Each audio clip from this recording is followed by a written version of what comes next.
If you are a breadwinner, ikaw yung nag-generate ng money for your family. If mawala tayo sa equation or magkasakit tayo, sino ngayon magpo-provide for our family?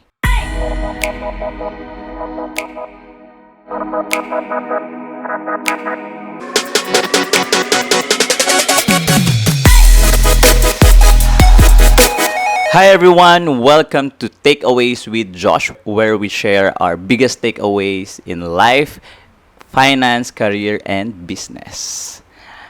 All right, hello. Hello. Ayan. Hi. So, this is our first episode and we are so excited to share with you everything na alam namin about life And other things. and other things. And congratulations, my love, for your first episode Yes! sa podcast mo. Thank you so much. Ayan. Since it's my first episode, introduce ko muna yung sarili ko para naman kilala nyo ako. Alright, so I am a financial coach for 5 years. And before becoming a financial coach, I used to teach in the university for 4 years. No, I am a graduate of Bachelor of Science in Agricultural Biotechnology. And I also finished my master's degree in university with the degree of MS Animal Science, and minor ko is more of molecular biology. Ayan. So, very different siya with what I have right now. So, in the past years of my life, no, I've met a lot of people. I've learned a lot of lessons from the past experiences. And yun yung mga isi-share namin sa inyo dito sa podcast na ito. Yan. Wow naman, ang layo from being BSMS Animal Science, biglang financial coach, no? Yes. Sige. Alright, so in this episode, kasama ko ang aking number one supporter, ang aking napakagandang asawa. Ayan, so I will let you introduce yourself. Sino ba ang aking asawa? Sino ba? Alright, sige, Hello go. everyone, I'm Marnie. I am the wife and same kami ng story pero magkaiba lang kami ng background. So I am a graduate of BS and MS Economics and I also taught for 5 years in the university.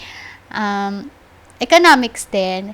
And then right now, it's my 3rd year in the financial industry. I'm also a financial coach and we're in this together. Whatever we do, yan, coaching people, coaching Filipinos in terms of their finances. So that's what we do. Yep. What we do is we coach people about their career, life, business, and finance. No? And for today's episode, I'm so excited to tackle this episode because it's something na very malapit sa amin kasi ito yung usual na tinatanong sa amin ng mga tao, mga kaibigan, mga family, friends, relatives namin. And it's mainly because it's our business. Okay? So, what we'll be talking about for today's episode is ano ba ang insurance? Ano ba yung different types of insurance? And ano ba yung best insurance for you? Yeah, actually, yun yung palaging na-ask sa atin, no? Yung 3 questions na yun, no? Kasi, why don't we start with the first question? Honey, ano ba yung insurance? Ayan. So, ano ba ang insurance? So, there are different types of insurance. Pero generally, insurance is a tool na kinukuha ng mga human beings, ng mga tao for them to have a peace of mind na kapag nagkaroon ng emergencies like sickness, accident, or death, meron akong peace of mind na hindi mauubos yung pinaghirapan ko during my working years. Hindi mabebenta yung mga properties, bahay, lupa, kotse, or hindi ako mababaon sa lupa.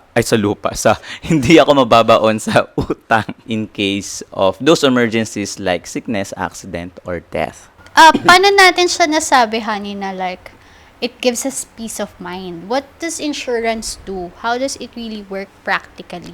Yep, practically, when you get an insurance, no, hindi lang siya sa human beings, pati rin sa mga kotse, properties, no, na kapag in-insure natin ng isang bagay or sabihin natin sa tao, no, pag in-insure natin ang sarili natin, no, which is most of the time, no, if you are a breadwinner, ikaw yung nag-generate ng money for your family. if mawala tayo sa equation or magkasakit tayo, sino ngayon magpo-provide for our family? So that is a number one question, no, in mind ng mga breadwinners na katulad natin. If mawala ako sa equation, paano na yung family ko?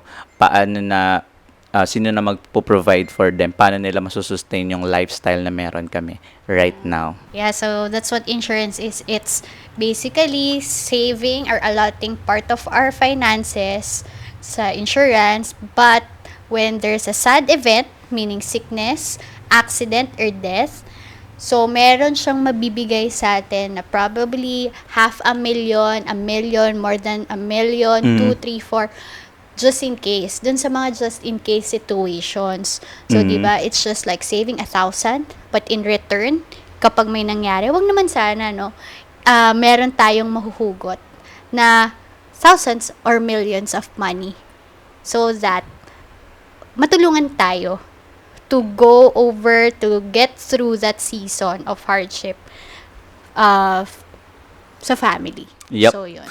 Yep. So, there are different types of insurance, no? And these are different types of insurance, different din yung purpose niya, different din yung reason bakit siya kinukuha ng mga tao, okay? And yun yung isa sa i-discuss namin today. So, there are two types of insurance. We have the insurance with investment, Yeah. and we have the traditional insurance. So, sige.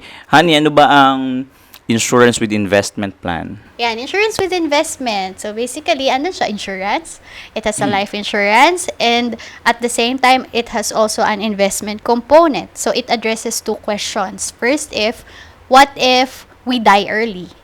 Then, we have the insurance to cover yung expenses ng family natin in case we are taken out of the picture. And then, another question is, what if we live long? Diba?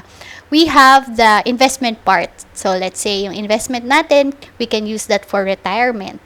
So, that's how it works, insurance with investment. So, for example, if we have a plan, like 2,000 per month, so a portion of it goes to insurance charges, and then the rest goes to an investment fund. So, again, it's a fund. It's a pooled fund. Basically, pooled fund siya with a fund manager.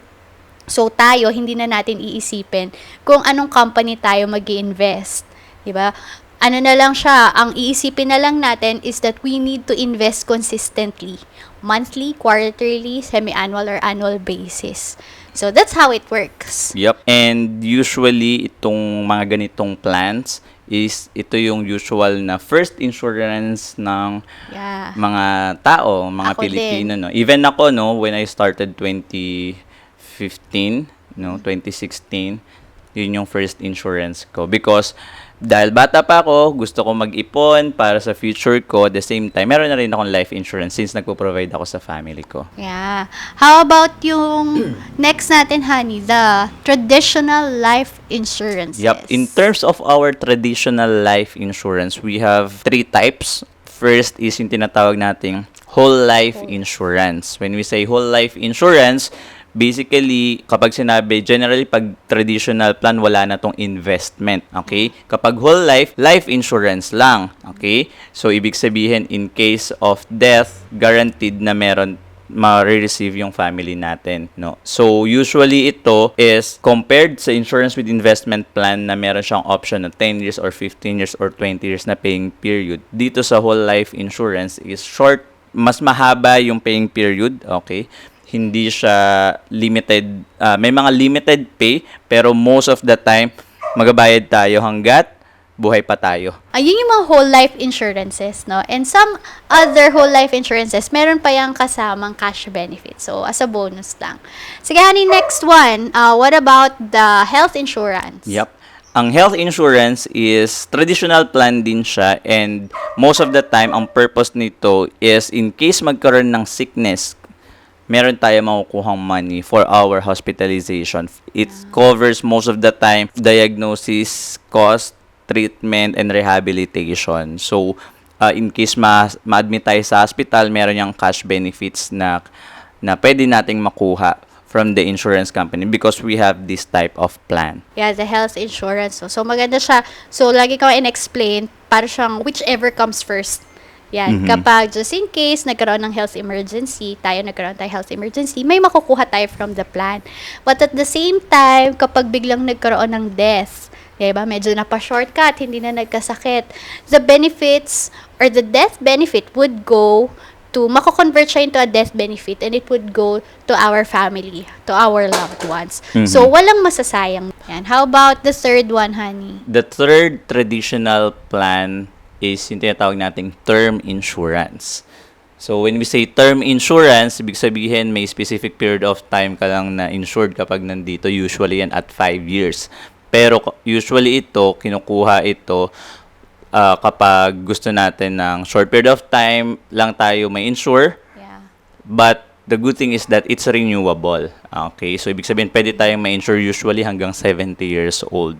So, since it's renewable, every 5 years, nagmamahal ito because every 5 years, mas tumataas yung age natin, mas tumataas yung probability na magkaroon ng death or sickness. Yeah. So, meron tayo actually term life and term health insurance, no? So, pero meron yung difference, 'di ba? So, bakit anong difference, honey, nung term health, for example, with the health insurance? Yep. Na sabi mo nga kanina, mas comprehensive, mas kompleto siya kasi it covers from diagnosis, sickness, as diagnosis, treatment, rehabilitation. So, ang difference ng health insurance from the term health insurance is that, of course, since comprehensive nga yung health insurance, mas malawak din yung kino-cover niya, while the term health is limited lang siya to specific critical illnesses. Most of the time, critical illnesses, tapos kakaunti lang talaga. Usually, yan nasa 30 to 40 lang na critical illnesses, no? I see. Okay. So, yung isa comprehensive, meaning it covers diagnosis, Treatment, rehabilitation. Yes. no? Okay. Pero yung term health insurance, ganun din naman siya, no? Whichever comes first. Health emergency or death, 'di ba? May Yes. makukuha. Mm-mm. However, yun nga, yung another difference ng health insurance tsaka nung sa term health insurance is yung premiums. Kasi first, yung term health insurance, nagre-renew siya every 5 years. Tapos, mas mataas din yung premium niya every 5 years. Tapos, coverage lang niya hanggang 70 years Yep. old. Pero yung health insurance natin, level premium siya kung tawagin. Meaning, kunwari, we got it when we were 25 years old. So, kahit 30 years old na tayo, 35, ganyan, 2,000 per month pa rin siya, for example. So, hindi siya nag-i-increase yung premiums. Yung premiums natin would be based dun sa age natin when we got the plan. And covered tayo dun hanggang 100 years old. So, that's how it works, no? Siguro, honey, yung isa kong question is, di ba meron tayong mga insurance with investment na may other benefits? Like yung critical illness benefit and hospital income benefit. Anong difference niya from our health insurance and that one? Yep. So, when we say additional benefits like riders yung tinatawag dito, no? Usually, ina-add siya sa mga insurance with investment plans. So, usually, yung tawag natin dito yung critical illness benefit tsaka yung hospital income benefit.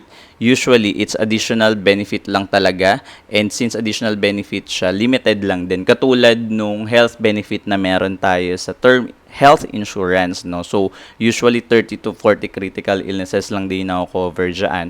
At the same time, if we add it doon sa insurance with investment plan natin, mas marami yung napupunta doon sa ini-invest natin is mas marami napupunta ngayon sa insurance charges. That's why yung investment natin mas bumabagal yung growth niya. So, hindi rin talaga namin ni-recommend yung all-in-one na plan. Quote-unquote, all-in-one. Yes, because medyo nalilimitahan yung coverage. Yeah, may pros and cons talaga siya, no? So, Yes. just to summarize, we have two broad types of Mhm. insurances, we have the VUL, insurance with investment, or the variable unit linked Mhm. insurance. And the other one is the traditional insurance. Mhm. Other the traditional insurances, we have the whole life insurances, Mhm. we have the health insurance, and then we also have the term insurance. Yep. So take note pala, not all companies have a health insurance. So Mhm. sometimes ano lang sila, yung sa insurance with Insurance with investment investment. lang, and then Mm. yung traditional is very limited. So Yep. ganun siya. So how about the third question, honey? Ito So, talaga so very important question. yep, yung third question is, alin ba yung best insurance for me? So, to answer that is, there are no such thing as best insurance, no? So, each insurance, mahalaga sila, iba-iba yung purpose nila. Okay? It's such that when we do financial planning, kapag nagpaplano tayo ng finances natin, there are things na hindi naman talaga natin kayang pagsabay-sabayin yung pagkuha ng mga plans na to. Kaya siya financial planning. Pinaplano natin ano yung mauuna, pangalawa, pangatlo, pang-apat. And to give you a guide, para lang may idea kayo, no, usually yung insurance with investment, kinukuha ito ng mga young professionals who are just starting. Gusto nilang makaipon. So habang nag-iipon tayo, just in case magkaroon ng accident or magkaroon ng death, may life insurance. If humaba yung buhay natin, may savings tayo or investment na pwedeng ma-withdraw. Pwede din siyang kunin ng parents for their children Mhm. who wants to invest for their children's college education fund. Pero take note, syempre since it's an investment, meron siyang risk. So it's still not guaranteed, but it's an option for Mhm. the parents. How about the others, honey? How about the traditional plan? So, unahin natin yung health insurance. Health insurance is usually nire-recommend namin ito for breadwinners, no? Ang most recommended ko personally is you must have your health insurance Yeah. first before growing your money. Why? Because when you invest, you are growing it and it will take time before mag-grow, before ka makita ng significant growth Growth. doon. No? It will take 5-10 years or more, and during those time, ano yung probability na magkaroon ng sakit? And kapag nagkaroon ng sakit, ano yung probability na ma-withdraw ko itong mga ito ng agad-agad? Yes. So, 'di ba sayang yung investments kung wala tayong something na would cover for our health emergencies, 'di ba? Mhm. Kasi lalo na kapag critical illness, when we say critical illness, examples niyan are stroke, heart attack, and cancer. So, yan yung sobrang gastos, sobrang laki ng cash out kapag tayo na-confine. Yan kapag may treatment. Kasi syempre, hindi na dyan enough yung mga 100,000, 200,000 na mga health card the coverage.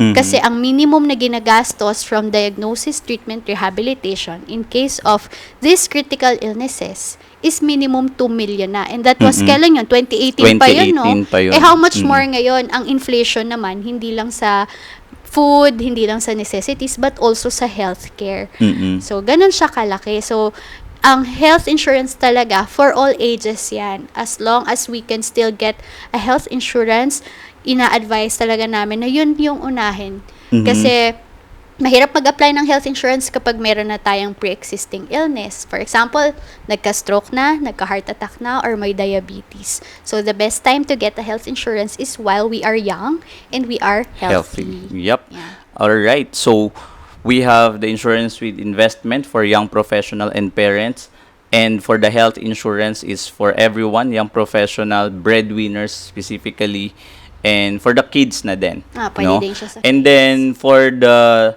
whole life and term insurance, para saan siya? Kaya yung whole life insurance, so ito talaga, maganda siya kapag ang gusto lang talaga natin is ma-insure tayo, life insurance, 'di ba? So kasi, syempre since wala siyang kasamang investment, we can get a higher coverage at a lower price Mhm. kapag yung traditional whole life insurance. And then the other one is the Term insurance. term insurance. So, the term insurance, nire-recommend namin siya for those na, for example, may loan. So, pwede kasi siya to cover yung loan natin sa bank. Kasi kailangan insured tayo di ba? And then, the other one is, we also recommend it to those na gusto nilang mag-invest or nag-i-invest na sila actually in the stock market. They know how the stock market works. They know how to grow their money already. So, ito yung mga gusto ng insurance, but at the same time, they want to invest the difference, or what we call the BTID, BTID, buy term and invest the difference. difference. Ayan. Yan, So, so pwede din since yun. mas mura sila, si whole life tsaka si term is, yun yung pwede naming i-recommend for those who are already investing, no? Or But, actually, pwede din siya sa starters, yung sa term insurance. Yep, kapag very limited pa yung yung budget. yes. Oo. Yeah. So, those are the different types and yun yung mga recommendations namin for different types of people, different season, no? So, Yeah. as we end this, what's your biggest takeaway, honey, from this episode? Yan. Ako, ang biggest takeaway ko dito is, in terms of insurance, there's no one size fits all. So, it really depends on the season, depends on the need. So, actually, we don't just have one insurance. Hindi tayo required na isang insurance lang forever. We can get 2, 3, sabi nga sa studies, we can have 7 to 8 policies throughout our lifetime. Kasi iba-iba yung purposes niya, di ba? Yan talaga yung takeaway ko. Iba-iba yung purposes niya, iba-iba yung targets niya kung bakit natin siya kinukuha, di ba? And, ayun. So, it's still best to have a financial coach na you can talk to so that someone will guide you, especially right now ang dami-dami na nating nababasa, minsan nakaka-overwhelm. So mas maganda talaga, it's really important na we have a financial coach. Yep. Yeah. Ako naman, ang biggest takeaway ko is that sobrang dami palang types ng life insurance, no? And these types of life insurance is iba-iba yung purpose niya, no? Hindi masasagot ng isang plan lahat ng problema natin. And the best way to know this is by through research, of course, and asking help from other people, especially for those na nakakaalam ng mga bagay na to. So, if you are looking for your first, second, third life insurance, do not hesitate to message your financial advisor. And if you have questions, just let us know. Comment lang kayo dyan. And we'll discuss it on our next episodes. Yeah. Ayan. So, with that, thank you so much. Comment your takeaways. Comment your takeaways. And I hope natulungan namin kayo today. Ingat!